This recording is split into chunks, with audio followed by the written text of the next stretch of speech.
assurance of standards.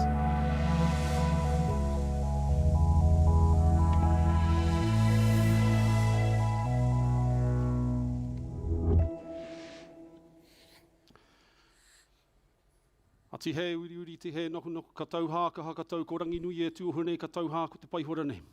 Ka haka tau rā, ka haka tupu nei mai rorotonga. Ko iauruku he manua pauroto, ko iauruku he manua paua kia haka kia tīna te more he waiki. E pupu ana e wawona hoki kia tāre wā tū ki te rangi. E ke tangaroa, e ke panuku, hara mai te toki, haumi e, ihui e, i tāiki he. A tēnā tātou. Tēnā tātou i rungi ngā huatanga whakaeke i aia nei ngā mihi rangatira i te tuatahi ake a kia rātou te iwi moimoia e tatu nei ki rungi i tēnei whenua tapu a ko Yagara, a ko Tirbal. Tēnei te tino mihi kia rātou i rungi i tēnei whenua a tāhua, tēnei whenua nui, tēnei whenua whānui. A huri no atu ki te hunga kāinga, te hunga kōrero o tēnei wā o ahi tereiria a tēnei te tino mihi. Ka huri au kia rātou e noho nei ki tōku nei taha. E ne o ngā minitia, e ne o ngā tohunga, ngā mātai, hangarau e noho nei ai tēnei wā. The Minister Crossley Tatui, a tēnei te tino mihi kia koe e te matua. Tai atu huki kia koe e te Minister Vaimua Muliava, nau mai, piki mai kake mai. Ka huri rā hau kia koe e Eslin Karaibiti, a tēnei te tino mihi kia koe te whāia. Tai atu huki kia koe e Kushal, a ko tai mai koutou. Good morning, everybody. It's great to see everybody here this morning, fresh-faced. You made it to day 4. It's a real achievement. In my words of welcome, I paid homage to the First Nations people, paying respect to elders past and present on this very beautiful, very intense, amazing land, and the people within it, all of you are representative of today. So we're in for a really lively session, I think. Before we move to that, if you excuse me for a second while I take a seat, but we have just some brief housekeeping to do. Unfortunately, we won't be able to take questions from the floor today. There will be a chance to talk in person later in the unplugged session corner upstairs outside of the doors. Also like to say that there are, as we're going live and globally to ISO, there are captions in 6 languages, and so you can find it on the Interprify app. You can scan and then access that.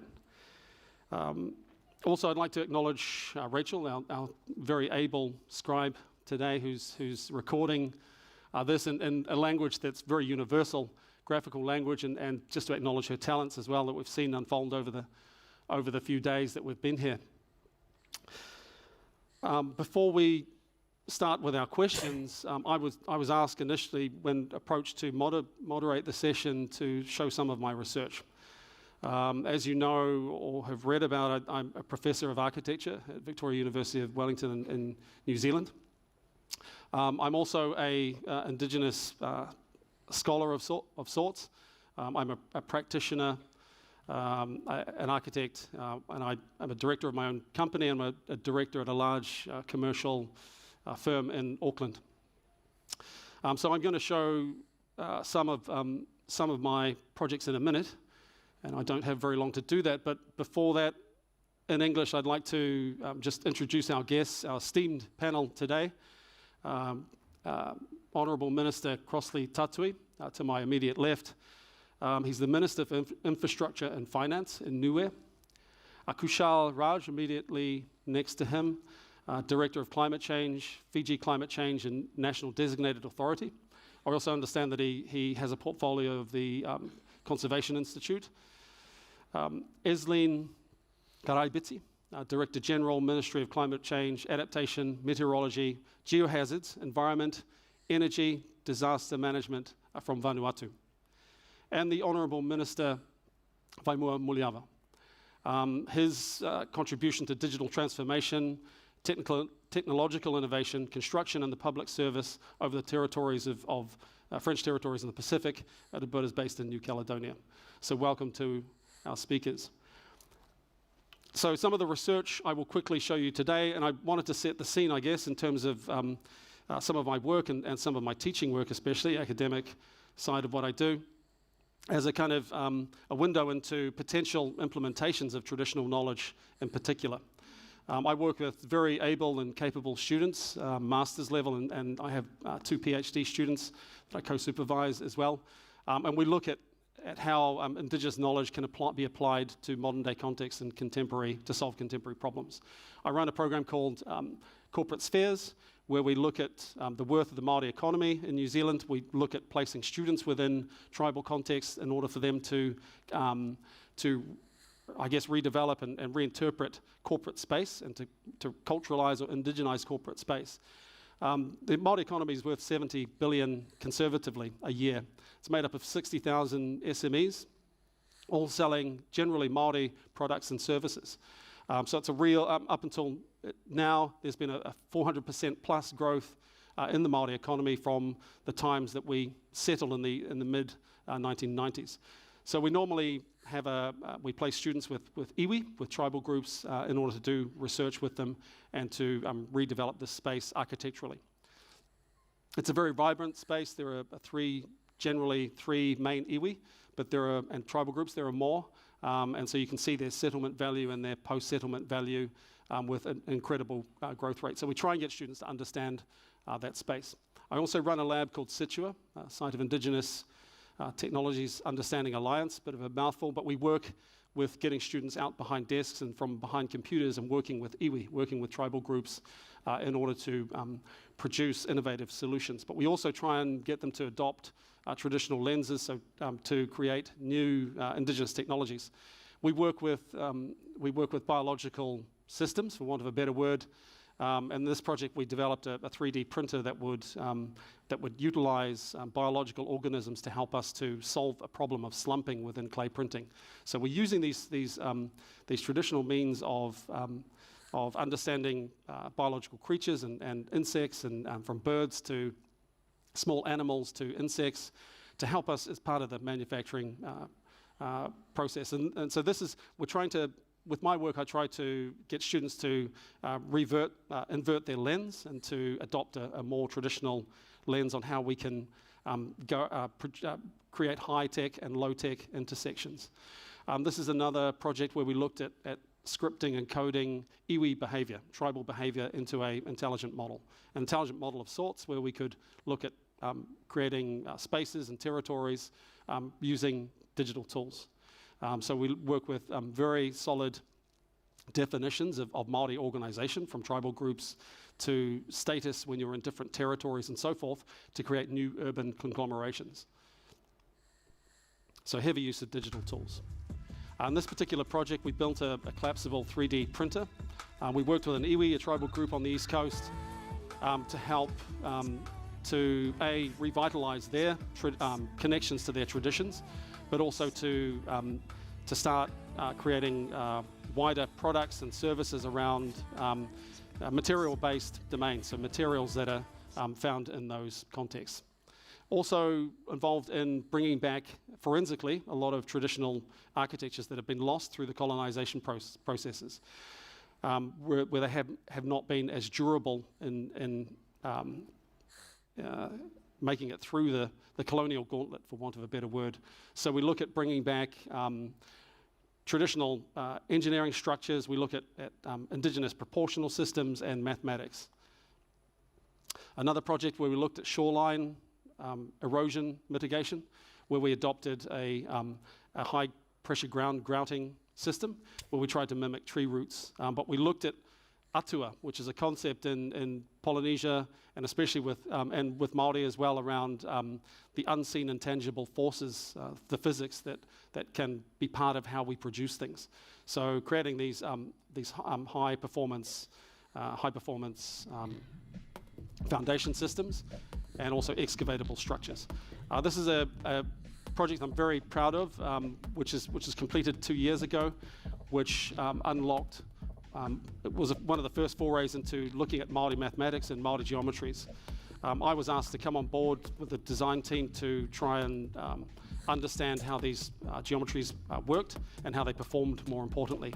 So they're not just considered as surface applied pastiche, but more how they perform as high value engineering structures. So it's an area of while it's fairly blue sky, we look to push it through into industry. So this project is fully 3D printed. It was the largest 3D printed sculpture in the world 4 years ago, and it's now installed in Rotorua. It's printed out of bioplastics, and we have a carbon fiber outer.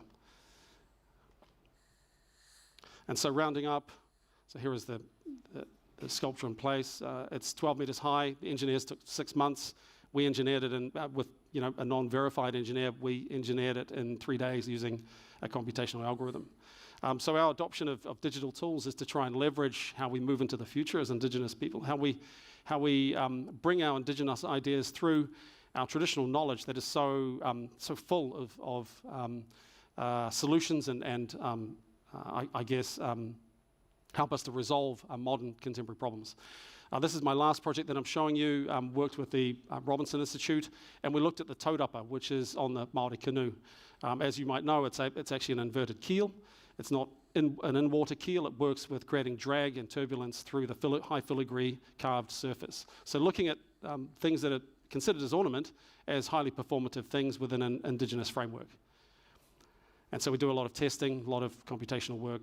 And so some of the robotics work I do as well with 3D printing, and trying to also question the use of non-renewable materials and look at low carbon solutions for this space as well, where we're also implementing these into buildings. We're starting to bring traditional carvers on board and looking at how their profession might change as well.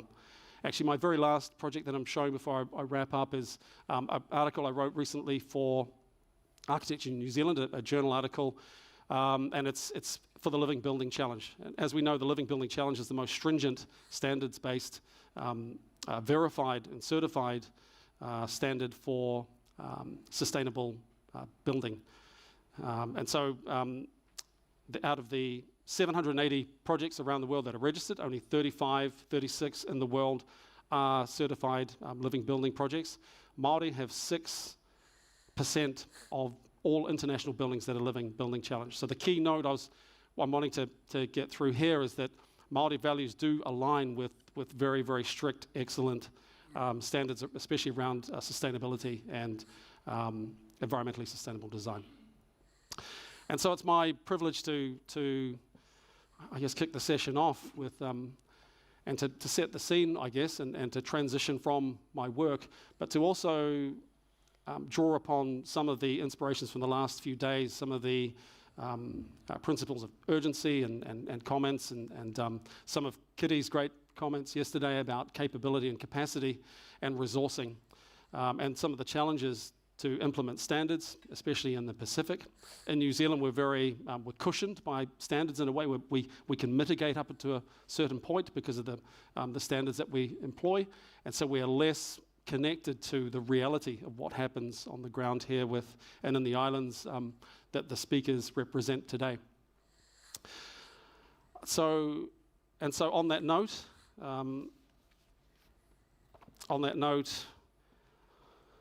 I just wanted to move the conversation to our first panelist, the Minister Tatui, and just to ask how is Nuea integrating climate resilience measures in all of the developments, especially infrastructure, and what are some of the financial impacts that are happening around this, and how connected are you to your communities? Thank you, Moderator Terry. Warm greetings, ladies and gentlemen. Thank you for the question. From Nuea's perspective and experience of the devastation that cyclones can have on the country in terms of soil erosion, the impact on the environment, the damage and loss of infrastructure, destruction of living houses, cultural sites, and so forth. So it's very important that we take into account the consequences, evaluating the impacts and assessments, identifying the gaps and how we can improve. And in order to improve how we prepare for future scenarios, it is important that we take into account the planning process, beginning at the family, community, and national level, and also trying to integrate with regional and international frameworks. Why? Because in some cases, issues can be better addressed at the regional level, and there are issues that can be better addressed at the community level or the national level. But it requires collaboration, cooperation by everyone, because cyclones, natural disasters affect every single citizen. And I can vouch from experience, and we share the same experience within the region, and we see the increasing frequency, intensity of cyclones, change of weather patterns. Like for this year, there's a lot of rainfall that affects a lot of plans in terms of capital development projects, and also affects budget and resourcing going forward.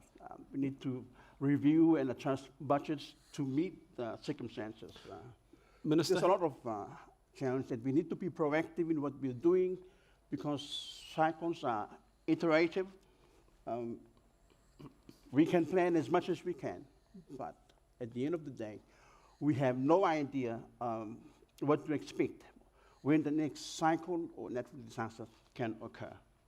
Minister, in your experience and over a long period of time, how have you seen things change in relation to climate challenges and climate events, and how connected are you to communities, and are these networks quick enough to enable safety, to enable a type of resilience for your communities in order for them to not encounter danger and harm through some of these events? How strong are those connections and networks? And are they in fact traditional networks, or do you have tools to help you with that, the communication side of things?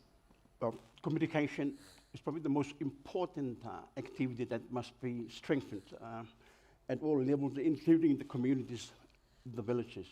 There has to be collaboration between and among the government, civil society, and individual families. We all have different situations in terms of our standard of living, and we need to ensure that the safety and security of every family are warranted. The best we can offer resources to help and to secure the safety. We have experienced in the past that once natural disasters like cyclones occur, everyone must be safe inside the houses. And depending on how long the cyclone stays around,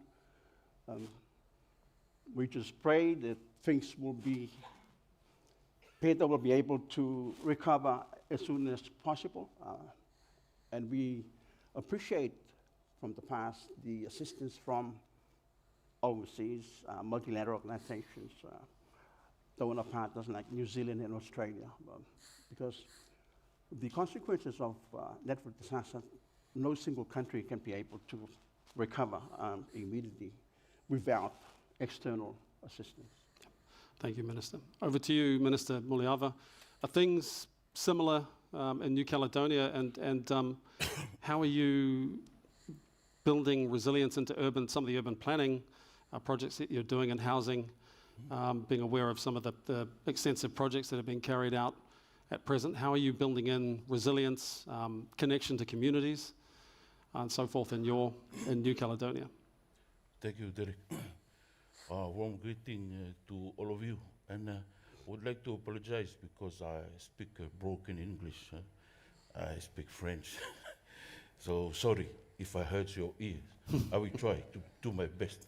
I think we live the same reality with all the Pacific Island. We used to live with storms, earthquakes from Mirena, with climatic disease. I would say this is a disease, not a disaster, because this is something that is not new. This is Mirena thing, and I think in the future this will be, comment on dit ça, on dit plus grave. Well, it's getting worse with in the next year coming. But in New Caledonia, we are a French collectivity, French territory. So we have a good help with friends whenever a cyclone comes. And this is a good thing. But from my point of view, we have to change the way we treat disasters in New Caledonia, because we copy model and even financial model from Europe to New Caledonia. And we can see that now there's a limit of that. Because all the standard, all the model, all the thing is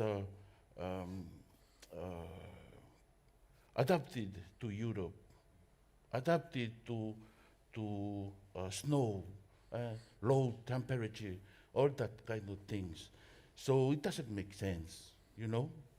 So I think since 2019, with one of my director here, Jamil Abdelaziz, we push the French government to make the standards, the model, adapted to our environment.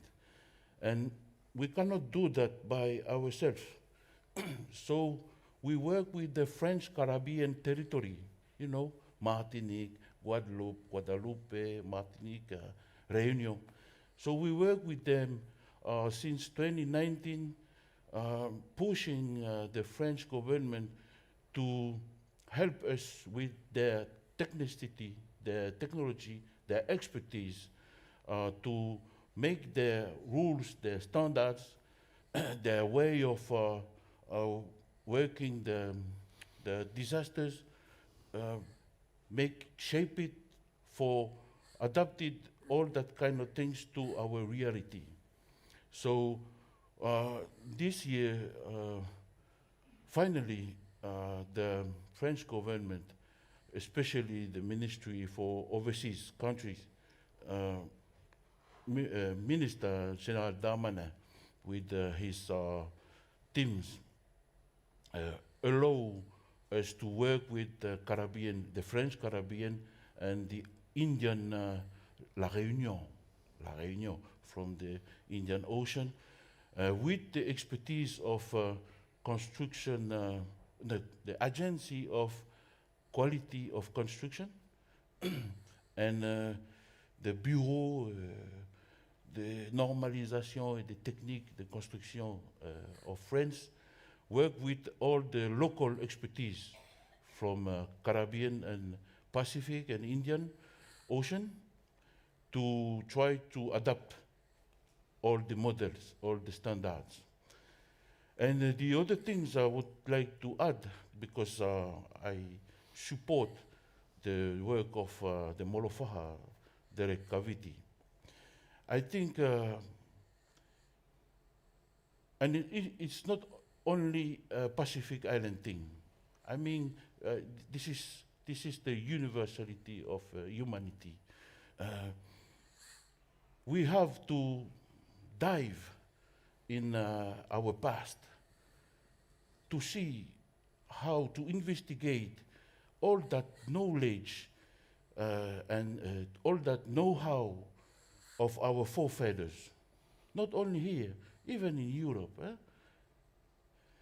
How our forefathers used to live in harmony and to shape technicity, economic model, all that kind of things that make society in peace with the environment.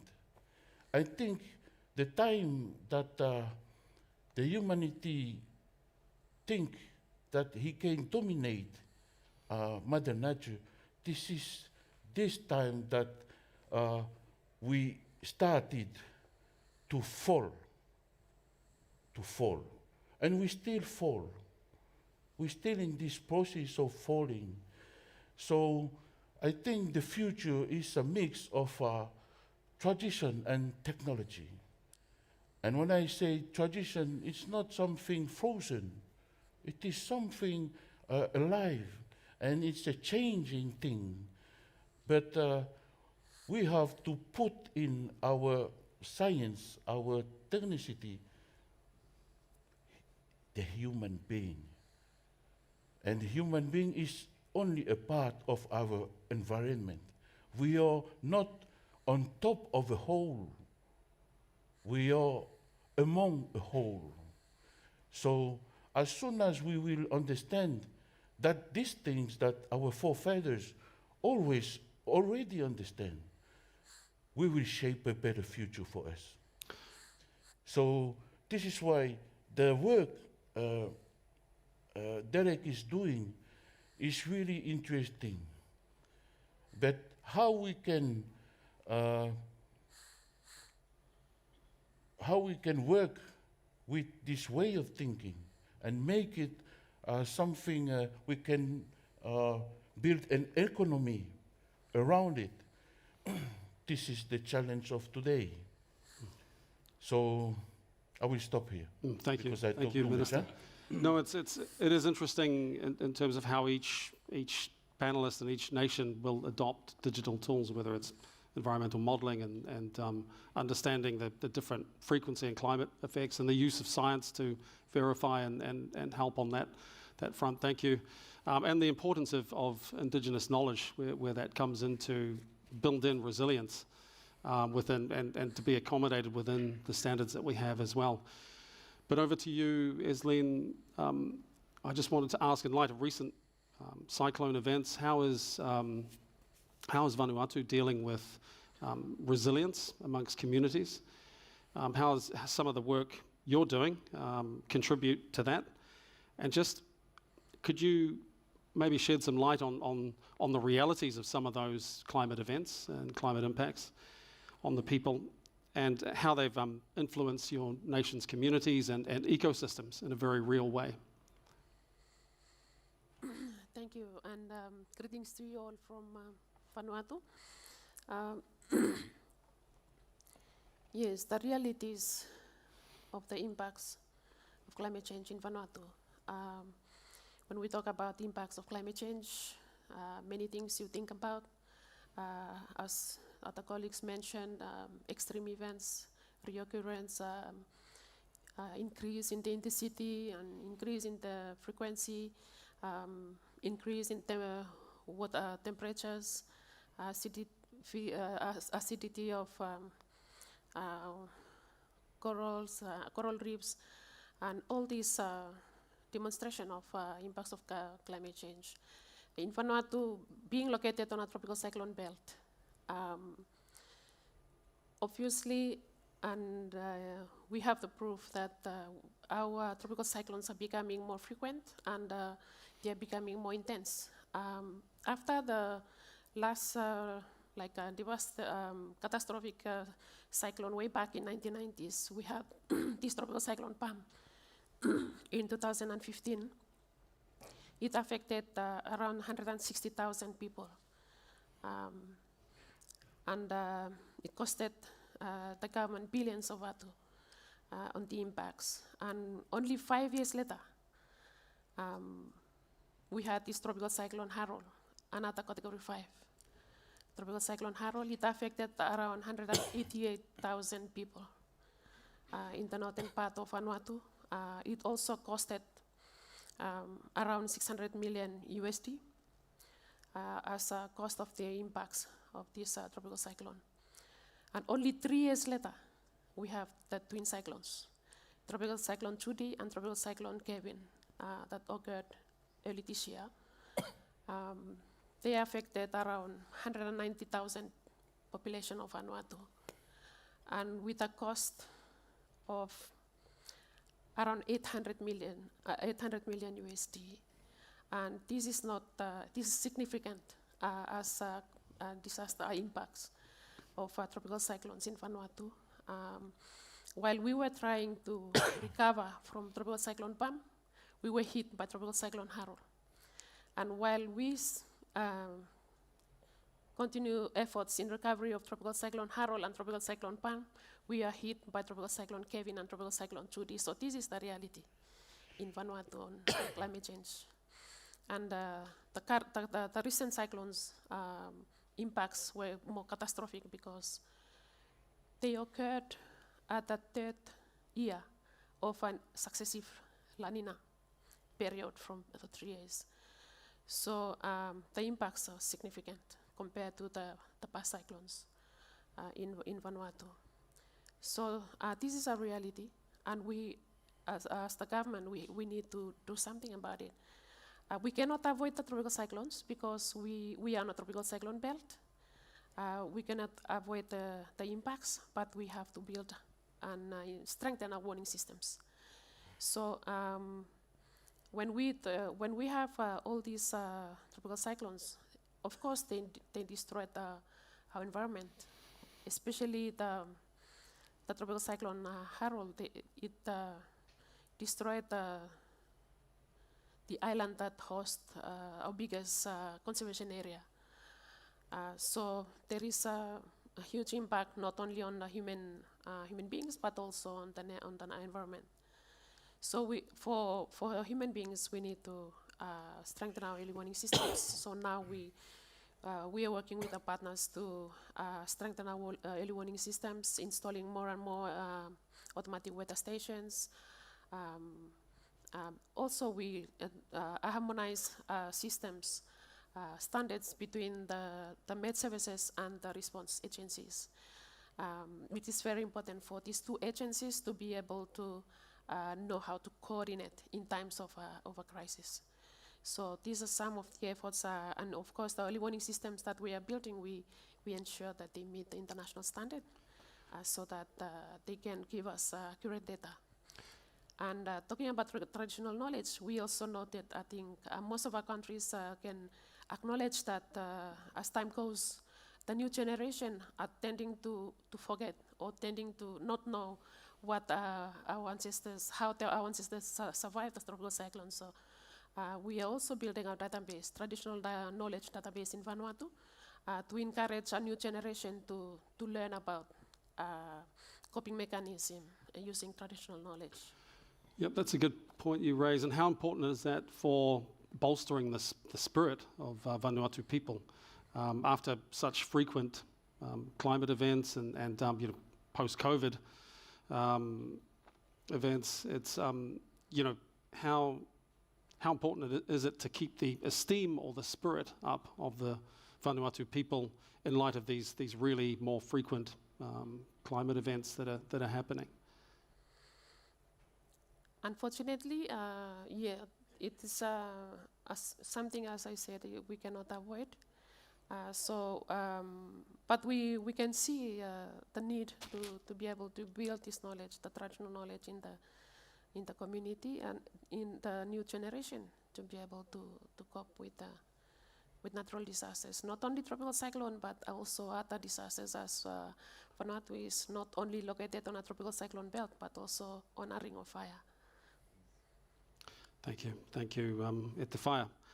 Over to you, Kushal, and I know you're a technological, technically orientated thinker, but just highlight for us some of the, challenges that the Fiji government faces, some of the tools that they're using, especially around wind loading challenges, and how they integrate climate resilience measures. Thank you, Professor Derek. Thank you to both the honorable ministers for the amazing context that we have in the Pacific with regards to building climate resilience. But I must thank our graphics designer. She's doing an amazing work. I've been really amazed by that. Now, with regards to vulnerability in the context of Fiji, obviously we know that as a small island developing nation, it faces the same atrocities that my colleagues have mentioned. We have cyclones, numerous natural disasters with increasing frequency and intensity at the same time. We have unpredictable weather conditions. So really, when it comes to national planning, it impacts ministries and our infrastructure and our budgetary processes in a way that is unimaginable. So we can use any warning systems and other tools to predict, but again, what is important and crucial is the lack of data, historical data to kind of make these models much more measurable when it comes to the predictability of weather conditions. So there's a lag in that. Obviously, there needs to be much more work in the region to spur the kind of technology we have available to be able to predict better so that we can prepare better. But back to Eswini's point with regards to the Met office working with the disaster office, is a crucial way forward, and this is the plan for Fiji as well, and definitely something that we are doing, because disaster readiness and early warning systems should work hand in hand. So then fiscal resources can be rightfully distributed when it comes to humanitarian and disaster relief. But apart from that, of course, Fiji has gone a long way in terms of its climate ambition, not only in terms of policy framework, but having a robust legislation. It's very important to have appropriate laws and legislations because climate change is a very political environment and ambitions might change. So having a law really puts forward your commitments into the Paris Agreement much more robust and much more measurable. And so the climate law in Fiji is one such comprehensive kind of tool that helps with the resilience planning. It in fact mentions the need to have national building codes that looks at standard codes for infrastructure resilience to the impacts of climate change. And this the whole relationship to having ISO standards in Fiji as well. I know the Ministry of Trades and MSMEs in Fiji is a member of the ISO, which means we can access standards to be able to build better resilience in the context of Fiji. And this is really crucial because when you talk about the impacts of climate change, including natural disaster and all these events, and if your infrastructure planning and your climate resilience is not aligned, then really your fiscal resources will every time be deprived of being able to justify as to how we use resources, whether it's bilateral or through taxpayers. So it's really crucial that we're able to look at long-term planning and obviously put forward the appropriate tools and methodologies to inform disaster readiness. So in that way, I think the law and the ISO standards would become really useful tools to kind of look at resilience and disaster planning and mapping for Fiji. Of course, Fiji is also put forward additional, investment plans such as NDC, climate financing strategies, and there's much more access to climate financing right now in the region. But what's really missing, is the appropriate methodologies to quickly put that into implementation. So I'm afraid that, we may have proliferation of resources, but we not necessarily have the time to implement it if we do not have the right tools and standards. So having that would be, a great leverage to kind of speed up the track for the region in terms of the Paris Agreement. So I think we need to vitalize some of these kind of tools, and importantly, so that we have a more programmatic approach to measuring and quantifying our ambitions rather than having a projectized approach to things. So having standard methodologies would then be more appropriate to kind of transitioning and translating action from the ground into reality as we want in the 1.5-degree target. You talked about data collection and monitoring and using some of those tools for future-proofing and projecting adverse effects on the environment and resilience. Are there any other strategies that you're employing, in particular education, intergenerational, information transfer to help the youth deal with some of these radical changes that are happening in our environment in the Pacific? Definitely. Fiji is, of course, empowering women participation, youth, vulnerable groups to the whole sphere of climate change, including ocean and marine stewardship. So there is a whole of society approach that also does not leave the private sector away. So there's an importance and integration of private sector, youth leadership, as well as including indigenous knowledge. So there is a much more recognition of IPLC in Fiji, with the UNFCCC platform as well. So with the appointment of the new coalition government in Fiji, what has happened is that indigenous peoples and local communities have become much more active with regards to their participation and how the role of indigenous knowledge helps channel implementation. Whether it's climate change or ocean stewardship, again, even with marine protected areas and sustainability targets, it's really crucial to have long-term implementation plan. Obviously, governments and private sector alone cannot drive this. You need people, at the ground to be able to do that, and what better than having communities that have the historic, information on climate change and ocean protection to lead this for you. It's very integratable, it's very sustainable, and also it makes much more of a business sense because mostly in the region, in Fiji in particular, land rights and issues are part of indigenous people communities, and they are some national and local governance. And it would be more appropriate that it would be treated in a way where communities would make much more links to their land ownership, the tenuership, as well as their relationship to the land, and be able to manage the sustainable resources or the natural resources. So there is much recognition right now, and including participation at the global fronts. So having this sort of knowledge and kind of putting forward the practices that have worked really make government's plan much more sustainable. Going back to Minister's point from New Caledonia on not adapting global platforms all the time or standards. I know standards are great, but they need to be contextualized. Otherwise, they will not work. And you want a business case that works. It needs to be friendly to the communities. It needs to be integrated in a language in a way that is acceptable. And this goes back to working with language, working with what works, and contextualizing standards and methodologies that can be measured into the natural context of the situation. So I think including indigenous populations and peoples, including women, youth empowerment, and those that kind of lead initiatives at the national and subnational level is really super crucial, because they become the arms and legs of government to implement. And again, like I've said, without politicizing the space, you can continue long-term implementation, and that is beneficiary for the entire nation then. Thank you, Kushal. Minister Tatui, and following on from Kushal's statement, especially around education and passing on knowledge, and Indigenous knowledge especially, is it necessarily at odds with standard systems? How do you bring about very diverse practices, and in many cases based on unbroken traditions around, especially the built environment and infrastructure? How is that supported by standards? From my experience in New Zealand in particular, we've only ever worked within New Zealand standards, even for our traditional houses. But some aspects of our traditional houses are neglected by building codes. For example, carvings, there are no sort of flashings, for example, so no building elements that protect it from weather, and so there are durability aspects that sit outside of building codes. What are your views on how you can bring some of the indigenous practices and allow standards to be part of that, and how do they, in fact, help to preserve the ongoing use of traditional knowledge in infrastructure, in the built environment, in your processes with your communities and communication networks? Thank you, Tarek. Let's look at the scenario from resilience, or the degree of resilience should be benchmarked to the standard legislations available, policies, and the standards being set.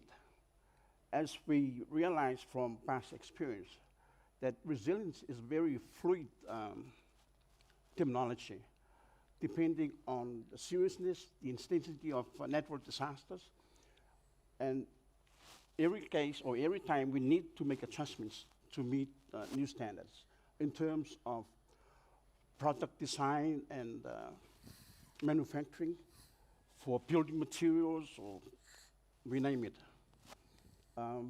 But the best approach, in my view, and taking into account my colleague from New Caledonia's perspective, we need to look at the options or combinations of how we can capitalize utilizing traditional knowledge from our forefathers and new technology, and see what's best fits the current situation on the ground.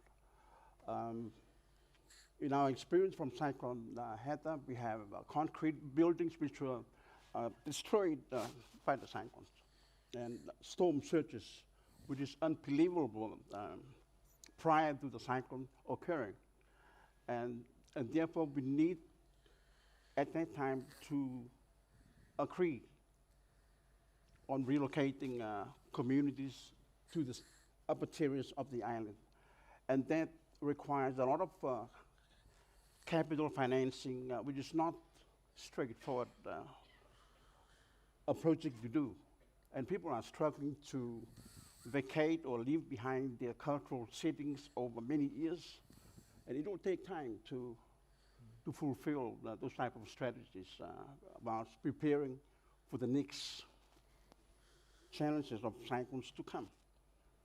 So it's an ongoing, changeable situation. But we need to follow the universal best practice standards. Luckily, in our case, we follow New Zealand standards of, in terms of the building code, electricity supply requirements, and so forth. So we are fortunate in that sense. Unlike other countries with, third world countries with low standard of housing, poor access to water services and electricity power supply. Thank you, Minister. Is that the same for you, Minister Vaimua?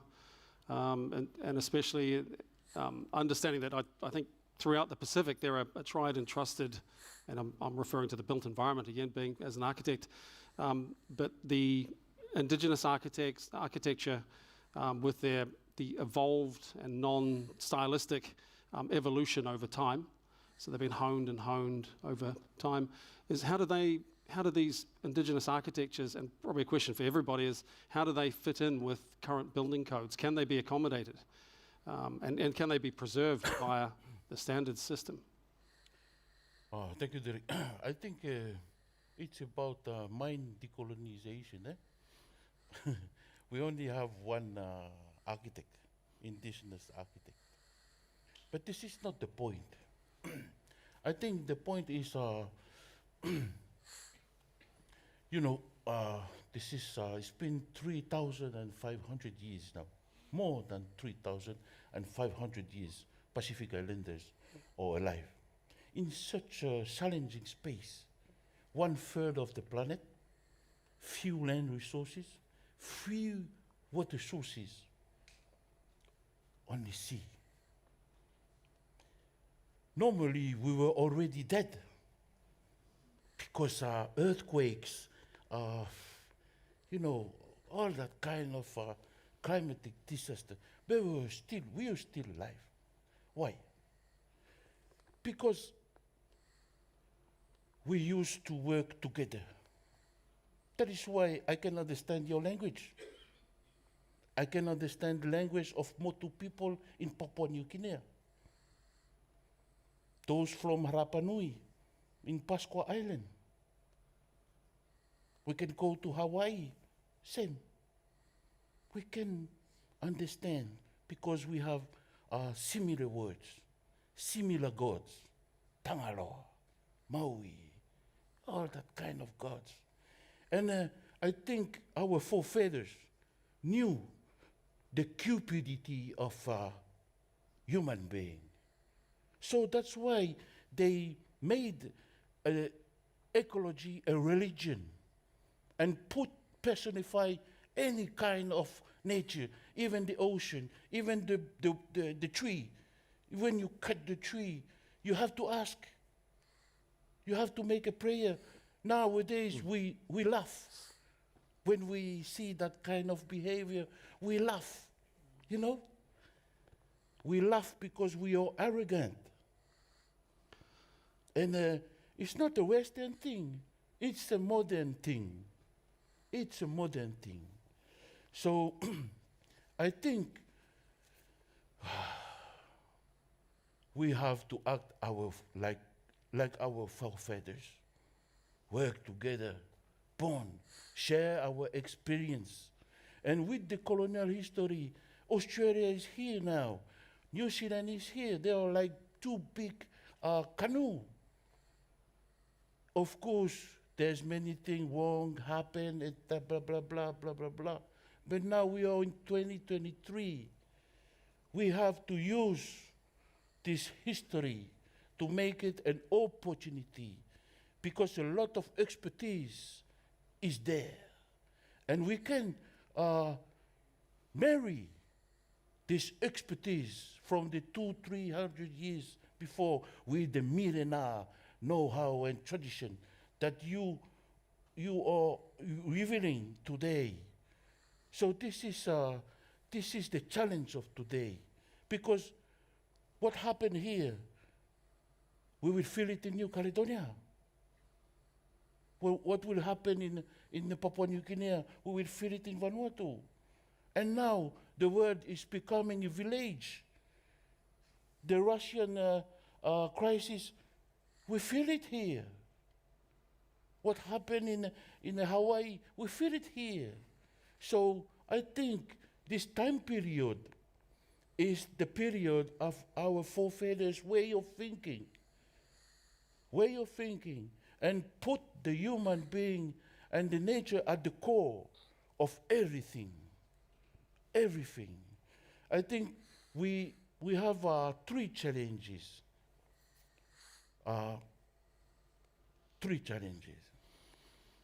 The aging of the population, one challenge. The second one is the ecological shift that we have to undertake, because it's already killing us.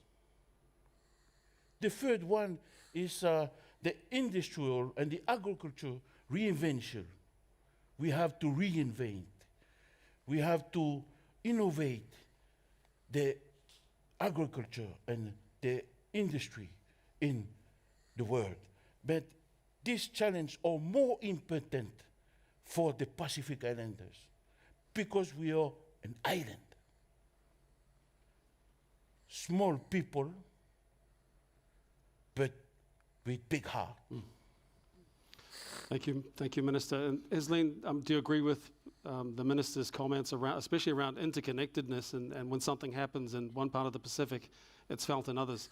I know for Māori, we have that similar interconnectedness outside of modern technological means of communicating and understanding what's going on in our regions. Is it the same for Vanuatu? Definitely. I agree totally with what the colleague here is saying in terms of what happens in one country, another country is feeling it. And in a country that is, for our islands that are already divided into small islands, we also need to develop structures that connect from the national down to the community level. I'd like to share the Vanuatu experience, knowing that Vanuatu has 300,000 people, inhabitants. They're all spread in 83 islands. All islands have challenges in communication.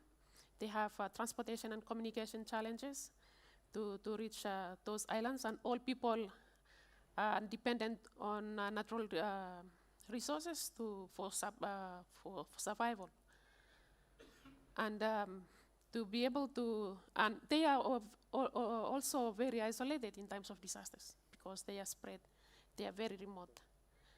But what connects us is we have a decentralized structure. From the national to the community level, we establish committees down at the community level to connect each community in times of disasters.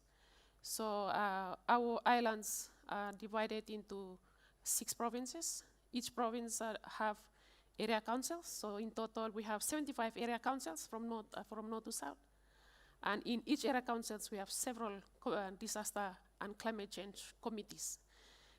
That through these committees, they can connect the communities when we are facing natural disaster, to be able to address issues at the community level. So yeah, we interconnect between countries, but we also need to interconnect at the national level, from the top national down to the community level. Thank you. And Kushal, your thoughts briefly on that? Definitely. I mean, for Fiji and, in the essence of the Pacific region, we have the blue Pacific continent on regionalism. So we share the same concerns because we are connected by the same ocean. And that's how, regionalism works in the Pacific, is that, the same impacts and the same case scenarios apply. Even when we make case for climate funding and, marine-related funding, we have to ensure that the concept is scalable, it's replicable, because we share the same concerns. But to the fact that when we talk about also awareness and education, it should not only be formal, but we need to include non-formal and informal means of information and awareness, so that it really impacts local communities right to the implementers. So there needs to be categories of recognition for every different community and the vulnerability that we have in the region. Of course, there's a landscape of it, and not everything is up to par all the time. So I think those are very important issues, and based on the point Minister raised from New Caledonia, is that as a region we are much more united and much more powerful, and that relates whether we do more climate ambition or how we bring more climate justice. Even with the work from Vanuatu. So working as a region, I think we can, achieve much more than we do individually as a country. And again, we are small islands with, limited population sizes. So to bring that impact, we really need to work together. And I agree on those points that there needs to be much more collaboration as to how we address things. And not only at the national level, but working regionally, whether that's through, climate financing strategies, through methodologies, and through putting our ambitions globally. Thank you. Thank you. So just rounding up, I just want to, so from each of you, just to maybe continue on from Kushal's comments and summarising the key, the key important facts for each of your particular nations. Starting with you, Minister Tatui, what are the main issues facing your office and the moving ahead into the future, working with ISO and standards, developing regional responses and nation-based, place-based responses. Just summarise for us what you think the main issues are, and also referring to some of the other comments that the panellists have made today. Two key factors or challenges we face. Firstly, in terms of resourcing to enable us to implement projects affected by climate change, the climate crisis. And also building resilience, encouraging our people, because natural disaster can be disheartening and distressing. But as specific people from experience, we are always able to uplift ourselves to rebuild again faster, and convince us to work together, not only at the community level, but families at the national level, including at the regional level. Like the conference that we're sharing experiences, learning from one another, how best we can move forward. Thank you, Minister. Minister Van Moor, some closing remarks. Oh, it's the same. Same. I already said the three challenges. I forgot the last one, the place of woman. The place of woman. This is really important what I'm saying. I said that life was a challenge before. It's still a challenge today. It will be a challenge tomorrow for the Pacific Islanders. And life is crucial. That is why we say Malo le Mauri, because we celebrate every day the vitality, life. But who gives life? The woman. And before we had woman king. And I think what the last challenge for us, and I think this is the challenge of the world, this is to re-give to give back the place of the woman. This is really important. This is not something like in the air, in the wind. This is something that we have to anchor into the land and into the ocean. This is really important because it will change our mind, change our way of thinking, change our way of doing things. Thank you, Minister. Esleen, would you like to have some closing remarks? We're almost out of time, but... Yes. Closing remarks. I would say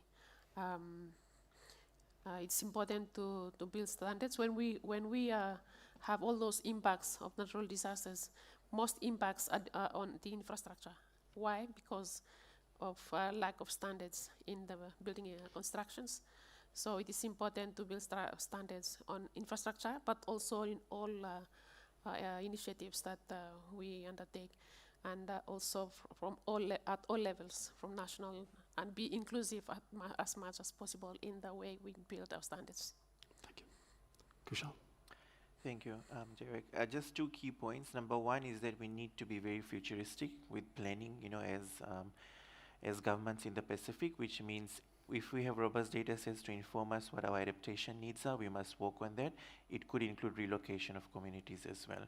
So we must be prepared for disasters that is well informed, that is based on robust modeling, as well as what we know is the best tool, and we need to act very quickly. We cannot be in the same context. And secondly, when working with multilateral partners and donors, it's crucial that they recognize the context on ground and they fit modeling and funding models to suit, what the governments and priorities are at the end of the day. And that will really shift the transformation and the needs for the Pacific region. Thank you. Yeah, thank you. Thank you, Kushal. Well, thank you to our panelists for a very informative session to highlight some of the urgent issues that are unfolding in the Pacific as we speak. And it was really great to hear some of the supportive comments to Kitty's discussion around the clock is ticking by Chantal Gouet.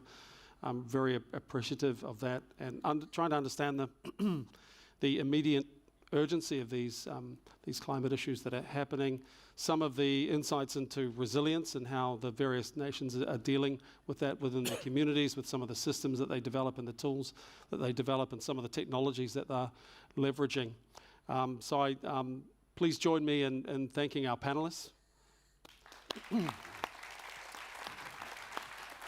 And also just to say that we'll be available in the Unplugged corner after this session, and to thank ISO and to thank all the various standards committees. There's a saying in Māori that's in my own tribal region, ina ka tere he kapua he haukimuri, which means we only ever notice the clouds moving across the sky, but not what's propelling them. So to all that have helped to make this possible for us today, our thanks and gratitude to you all.